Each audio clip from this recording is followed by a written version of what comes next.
Hello friends, ഇത് ഞങ്ങളുടെ college ലൈഫിലെ സെക്കൻഡ് ഫെസ്റ്റ് ആണേ. സംഭവം 6:30 സ്റ്റാർട്ട് ചെയ്തു. പക്ഷേ ആസ് യൂഷ്വൽ ഞങ്ങൾ ലേറ്റ് ആയ കാരണം ആദ്യത്തെ ഷോ ഒക്കെ മിസ്സായി. ഞങ്ങൾ വന്നപ്പോൾ ഗൗളി എന്ന് പറയുന്ന ഒരു ബാൻഡിൻ്റെ പെർഫോമൻസ് ആണ് ഇവിടെ നടന്നുകൊണ്ടിരുന്നത്.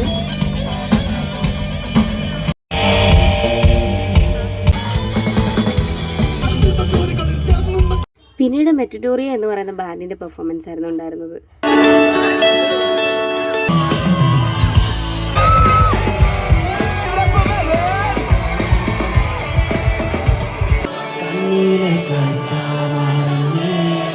അതിനുശേഷം മസാല കുഫിയുടെ പെർഫോമൻസ് ആയിരുന്നു ഉണ്ടായിരുന്നത്. ഞങ്ങൾ ഏറ്റവും കൂടുതൽ എക്സൈറ്റഡ് ആയിരുന്നത് ഇവരുടെ പെർഫോമൻസ് കാണാൻ വേണ്ടിയിട്ടായിരുന്നു. ഒരു രക്ഷയുണ്ടായിരുന്നില്ല.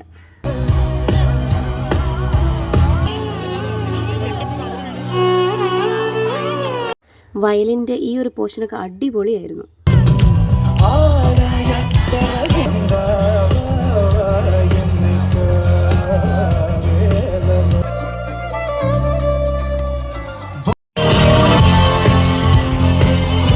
ഇന്ന് വന്ന ഓരോ ബാൻഡും ഒന്നിനൊന്നിനും മികച്ചതായിരുന്നു. അപ്പോൾ എൻ്റെ വീഡിയോസ് ഇഷ്ടമാണെങ്കിൽ ഒന്ന് സബ്സ്ക്രൈബ് ചെയ്ത് സപ്പോർട്ട് ചെയ്തേക്കണേ.